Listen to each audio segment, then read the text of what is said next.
Assalamualaikum warahmatullahi wabarakatuh. Perkenalkan, nama saya Najib Jeni Gumilang. Saya dari TRI 3A dengan PEM 2478-2024. Di sini saya akan melakukan hands-on untuk mata kuliah analisis data dan analisis dan ilmu data untuk TI.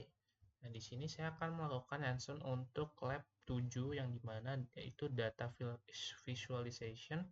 Nah, datasetnya itu menggunakan telco customer churn dan di sini udah ada datanya. Datanya sendiri udah ini ada di lab antara lab 4 atau lab 3 udah kita download juga. Nah, di sini kita yang pertama itu ada tahap 1. Nah, di tahap 1 sendiri ada pengenalan dan persiapan yang pasti kita menggunakan Google Colab. Nah, di sini sudah ada Google Colab-nya dan kita disuruh melakukan import pustaka analis data yang akan digunakan, yaitu ada Pandas, ada untuk manipulasi data itu ada Pandas, ada Seaborn, dan Matplotlib untuk visualisasi statistik dan serta Plotly untuk visualisasi interaktifnya. Nah, selanjutnya di sini saya sabar. Tahap 1 sendiri, nah ini udah ada importnya ya, apa pustaka untuk analisis datanya udah ada. Nah, di sini saya mengunggah datanya menggunakan from Google Colab import file upload. Di sini yang saya unggah ada dua. Ini belum saya hubungkan, kita hubungkan dulu.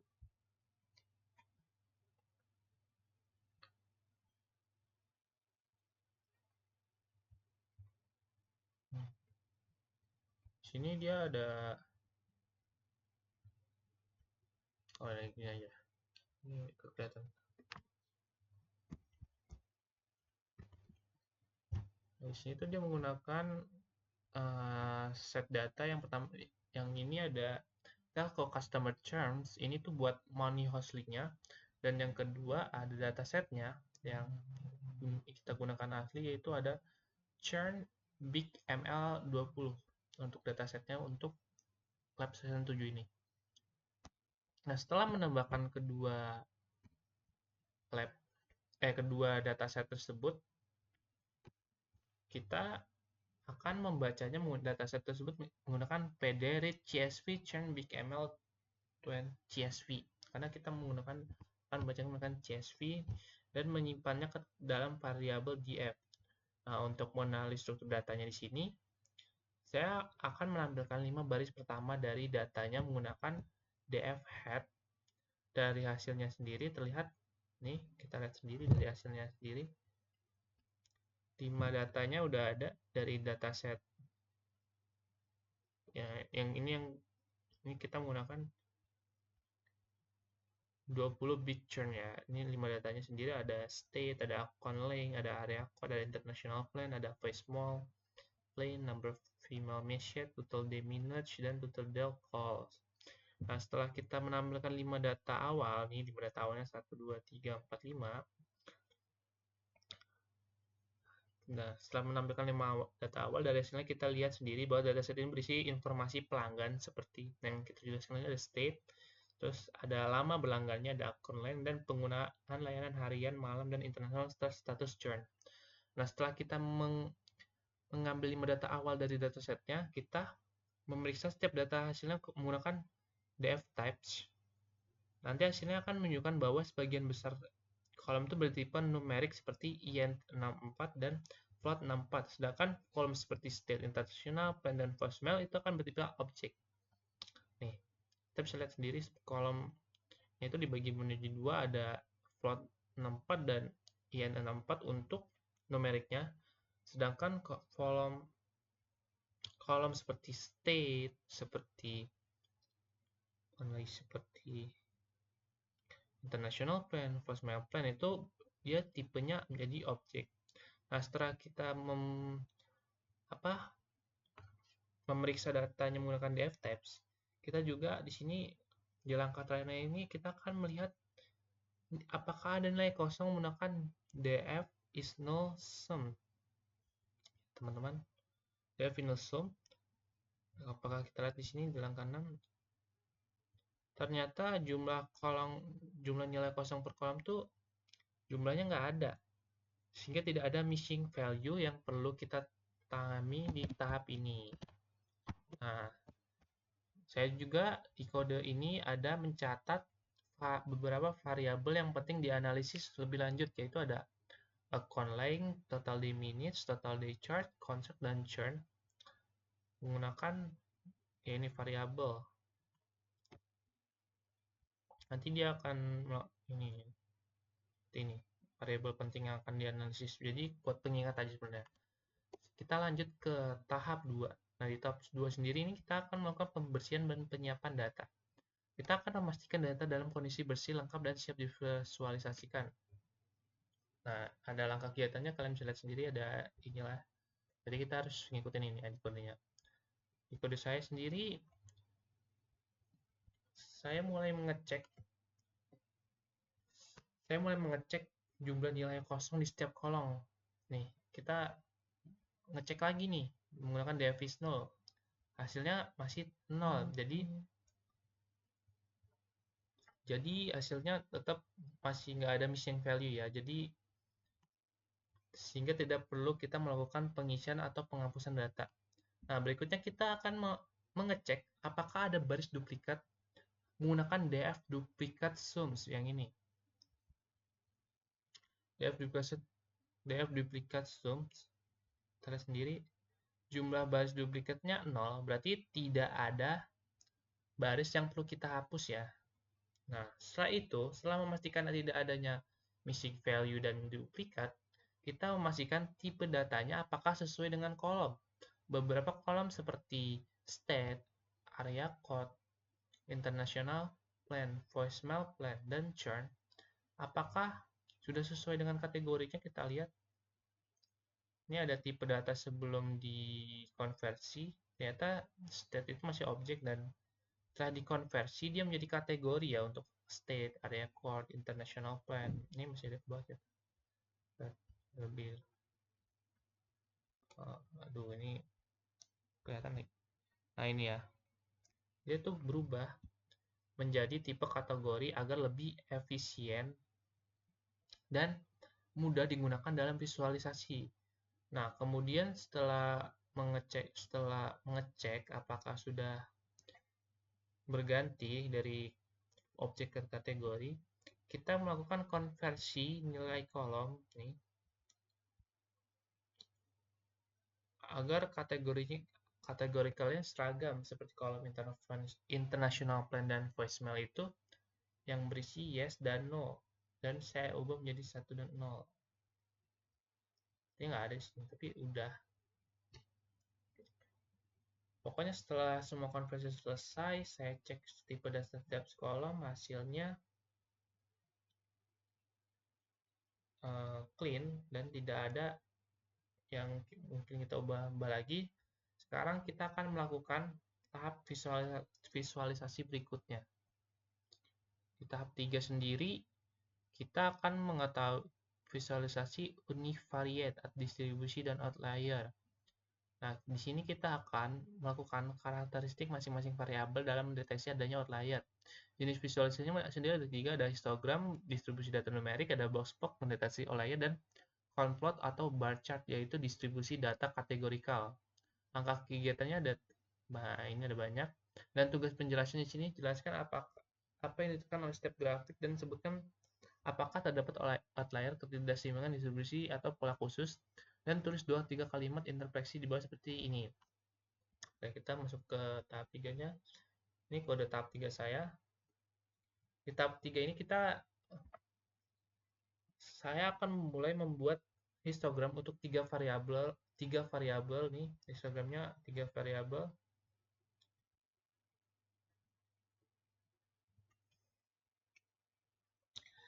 Menggunakan histogram variabel numerik, yaitu ada di histogram sendiri kita akan menganalisis ada total day charge, ada account length, dan total day minutes di histogram. Nah, dari histogram sendiri Kita bisa lihat nih histogram, mana yang histogram. Nah, ini total day chart, conlength, dan total day minutes untuk parasit histogram. Dia tuh memiliki biaya bulanan sekitar 80 USD ya. Nah, terus distribusinya tuh miring ke kanan, tapi di sini ada dua yang miring ke kiri, tapi di sini ada miring ke kanan dan ke kiri. Dan juga di histogram ini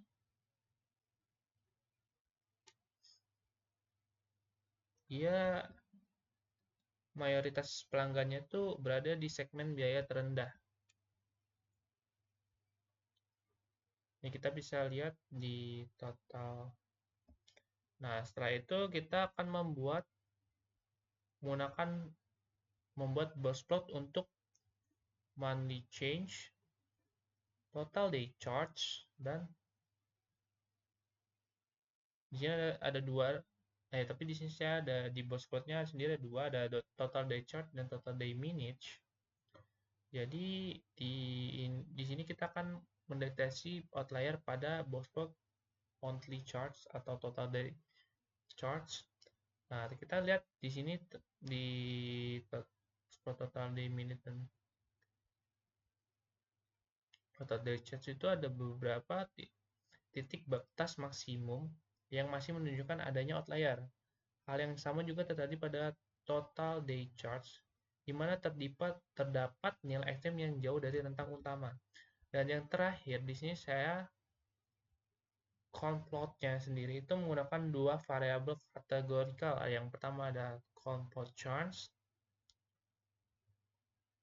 Ini count plot charge. Dan yang kedua ada distribusi kontrak. Nah, count plot charge sendiri yang ini ini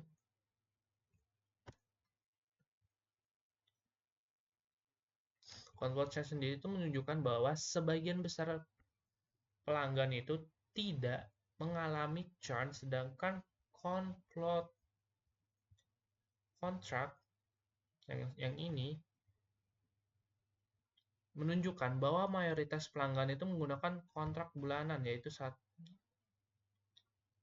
bukan kontrak tahunan ya. Jadi yang 1 tahun tuh menunjukkan yang banyak. Nah, dari semua grafik ini saya menyimpulkan bahwa distribusi data itu tidak sepenuhnya normal dan terdapat beberapa outlier yang perlu diperhatikan. Selain itu, pola distribusinya sendiri itu menunjukkan bahwa pelangganan dengan biaya rendah dan kontrak bulanan atau tahunan itu mendominasi populasi. Nah, sekarang kita lanjut tahap keempat. Di tahap keempat sendiri itu adalah visualisasi bivariate atau hubungan dua variabel. Nah, di sini kita akan menggunakan jenis visualisasi itu ada scatter plot, box plot, dan bar chart. Yang itu di scatter plot sendiri ada hubungan dua variabel numerik dan perbandingan nilai antar kategori, dan bar chart ini grup yaitu proporsi antar kategori dan target. Nah, kegiatannya ada ini, kalian bisa baca. Dan dengan ini dan tugas penjelasan itu kita akan menjelaskan pola hubungan yang terlihat antara variabel. Terus kita akan apakah variabel tertentu misalnya kontrak bulanan atau tahunan itu lebih banyak dikaitkan dengan churn. Berikan interpretasi singkat 3-4 kalimat dari setiap contoh. Oke, kita lihat di kode kita. Kode saya seperti ini. Kalian bisa melihat sendiri tujuan utamanya di sini. Di langkah pertama, kita adalah membuat account length dan dengan total day charge dengan warna berdasarkan status churnnya warnanya sendiri itu di sini. Jadi kita akan mengbattle dari total day charge dan call change sendiri. Kita bisa lihat di sini hasilnya sendiri. Ini titik-titik ini conlength. Kita lihat scatter plot dari conlength dan total day charge itu. Kalau kita warnanya mana sih? Coolworm. Coolworm. Nah, kita bisa melihat sendiri hasilnya menunjukkan bahwa pelanggan yang masa pelanggannya pendek dan biaya hariannya lebih cenderung tinggi, itu dia mengalami churns.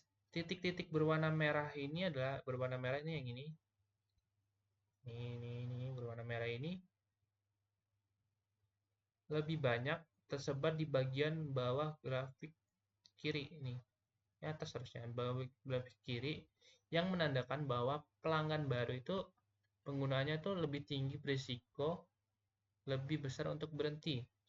Selanjutnya saya membuat box plotnya itu untuk melihat distribusi total day charge-nya sendiri berdasarkan jenis kontrak.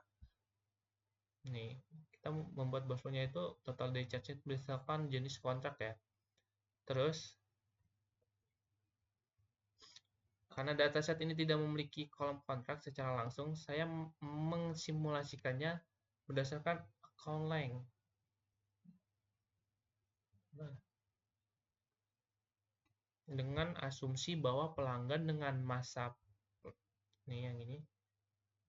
dengan masa lebih lama memiliki kontrak tahunan dan yang lebih lama memiliki kontrak tahunan. Hasil dari Bloomberg sendiri menunjukkan bahwa pelanggan dengan kontrak bulanan memiliki variasi biaya itu yang lebih besar dan median yang lebih sedikit tinggi dibandingkan dengan kontrak 1 atau 2 tahun. Dan tindakan terakhir di tahap ini, saya itu membuat grup bar chart untuk melihat proporsi churn-nya di setiap jenis kontrak. Grafik ini tuh memperlihatkan bahwa kontrak bulanan itu memiliki proporsi churn yang lebih tinggi, sedangkan kontrak 2 tahun memiliki proporsi churn yang lebih rendah. Hal ini menunjukkan bahwa pelanggan, nih kita lihat sendiri, bulanan sendiri itu pokoknya kontrak 2 tahun itu memiliki proporsi churn yang paling rendah. Nih, 2 tahun. Churn-nya lebih rendah ya. Bulanan itu lebih tinggi, setahun yang lebih tinggi. Nah, dari ketiga grafik ini itu dapat disimpulkan bahwa kontrak bulanan itu merupakan segmen yang paling berisiko terhadap churn, terutama jika dikombinasikan dengan biaya harian yang lebih tinggi dan masa tahap berlangganan yang pendek. Oke, sekarang kita lanjut lagi ke tahap kelima. Tahap kelima ini adalah visual multivariate, hubungan banyak variabel. Jadi dia tuh akan menganalisis ketertarikan antara beberapa variabel sekaligus dan menemukan korelasi yang signifikan.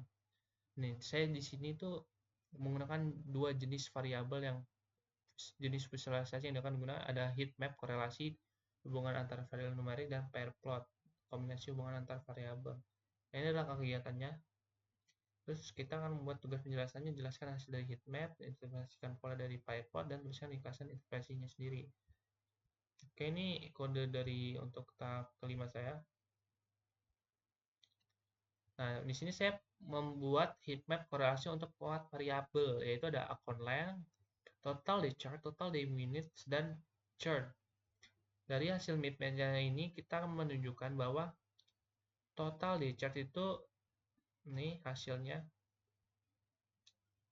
Total day charge sendiri itu dan total day minute memiliki korelasi sempurna sebesar 1,0 yang wajar karena biaya harian yang bisa dihitung berdasarkan durasi panggilan. Sementara korelasi antara account length dan churns itu menandakan bahwa pelanggan lama cenderung tidak churn. Korelasi antara total day charge dan churn itu juga terlihat sedikit positif, menunjukkan bahwa pelanggan dengan biaya tinggi beresiko terkena churn. Selanjutnya saya membuat pair plot yang ini. Itu untuk melihat hubungan multivariat antar variabel dengan warna berdasarkan churns. Dari pair plot ini terlihat bahwa kelompok pelanggan churns itu memiliki total day charge dan total day minute yang lebih tinggi serta account yang lebih pendek. Pola ini itu konsisten dengan temuan sebelumnya bahwa pelanggan baru dengan penggunaan tinggi itu lebih rentan untuk berhenti, dan visualisasi multivariate ini juga membantu saya untuk melihat pola yang tidak terlihat dari grafik dua variabel dengan kombinasi warna dan distribusinya. Saya mengidentifikasi kelompok pelanggan yang berisiko churn secara jelas. Dan sekarang kita akan lanjut ke tahap 6, yaitu visualisasi interaktif. Kita di sini tuh menjelajahi data secara dinamis dan menemukan insight tambahan melalui visualisasi interaktif. Nah, di sini bisa lihat jenis visualisasi yang digunakan ada interaktif scatter plot, plotly, interaktif bar chart, plotly, dan fake histogram, faced histogram. Nah, itu adalah kegiatannya dan tugas penjelasannya. Nah, pada tahap ini tuh saya menggunakan visualisasi interaktif untuk menyelidiki data secara lebih dinamis dan mendalam. Grafik pertama, oh ini yang pie plotnya tadi ya. Pie plot yang untuk tahap 5-nya lupa saya. Pie plotnya berdasarkan churn-nya. Lupa saya, ini ada 2 ternyata. Nah, ini untuk tahap yang ke-6 sendiri. Untuk tahap yang pertama, grafik pertama saya membuat scatter plot interaktif antara account length dan account length dan total day charts. Ini scatter plot interaktif account length dan total day charts dengan warna berdasarkan status churn. Nah, filter hover yang digunakan itu menampilkan informasi tambahan seperti state, total day minute, dan jumlah panggilan ke layanan pelanggan. Yang pertama ini. Nih. Nah, dari grafik ini terlihat bahwa pelanggan dengan masa pelangganan terpendek itu memiliki biaya harian tinggi, cenderung lebih banyak mengalami churn. Dan grafik kedua itu adalah grafik kedua itu ada bar chart interaktif yang menunjukkan proporsi churn ini berdasarkan kontrak dan berdasarkan jenis kontrak. Hasilnya menunjukkan pelanggan bahwa kontrak bulanan itu memiliki proporsi churn yang paling tinggi, sedangkan kontrak 2 tahun dia itu memiliki proporsi churn yang lebih rendah. Nah, grafik ini tuh membantu mengidentifikasi segmen pelanggan yang paling beresiko. Dan grafik ketiga sendiri yaitu ada page histogram yang membandingkan sebaran total day charge berdasarkan jenis layanan interface service-nya. Terlihat bahwa fiber optik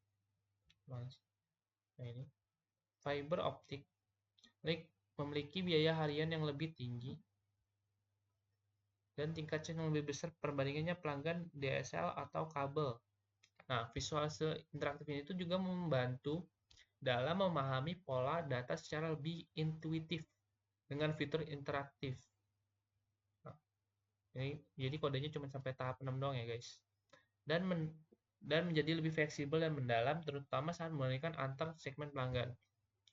Nah, pelanggan fiber optik yang tadi itu cenderung memiliki biaya lebih tinggi dan tingkat churn yang lebih besar. Kontrak bulanan juga menjadi indikator utama risiko churn. Dan visualisasi interaktif itu memudahkan analisis segmen pelanggan berdasarkan kontrak dan layanan dengan tampilan yang responsif, dan kita bisa melihat pola dan outlier tanpa harus membaca tabel data secara manual. Nah, yang terakhir ada di tahap 7, interaksi dan penarikan insight. Jadi menarik kesimpulan ilmu dari seluruh hasil eksplorasi dan visualisasi langkah kegiatan. Tinjau kegiatan ada ini, faktor apa yang mempengaruhi churn, apakah yang terdapat kelompok pelanggan dengan risiko tinggi churn, apa strategi yang diambil perusahaan untuk mengurangi churn, dan sumber hasilnya dan untuk narasi laporan. Nah, setelah saya meninjau seluruh grafik dari tahap 1 hingga tahap 6, saya menyusun kesimpulan umum dari hasil eksplorasi data.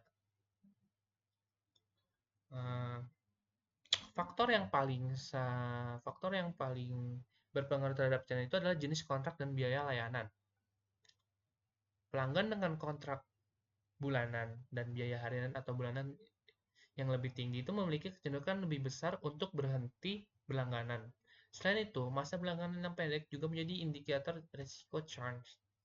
Nah, kelompok pelanggan berisiko tinggi, pelanggan dengan kontrak bulanan layanan fiber optik dan biaya tinggi merupakan kelompok yang paling berisiko mengalami churn. Mereka cenderung memiliki penggunaan layanan yang intensif namun tidak memiliki komitmen jangka panjang. Nah, terus strategi apa yang diambil perusahaan?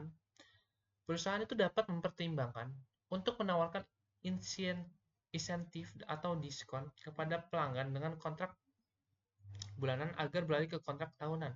Selain itu, peningkatan kualitas layanan dan dukungan pelanggan untuk penggunaan fiber optik dapat membantu mengurangi tingkat churn. Segmentasi pelanggan berdasarkan resiko juga dapat digunakan untuk kampanye retensi yang lebih efektif. Dan ringkasan eksplorasinya sendiri adalah seluruh tahapan yang menunjukkan bahwa churn diperangi oleh kombinasi antara kontrak biaya dan masa berlangganan. Visualisasi yang digunakan berhasil mengungkap pola-pola penting yang dapat dijadikan dasar strategi bisnis. Dengan analisis ini, perusahaan dapat lebih memahami perilaku pelanggan dan mengambil langkah preventif untuk mempertahankan mereka. Dan mungkin itu saja mungkin tugas video ini lagi bikin tugas video. Mungkin itu saja bisa saya sampaikan dari tahap 1 hingga tahap 8. Bila ada kesalahan, saya mohon maaf. Terima kasih. Wassalamualaikum warahmatullahi wabarakatuh.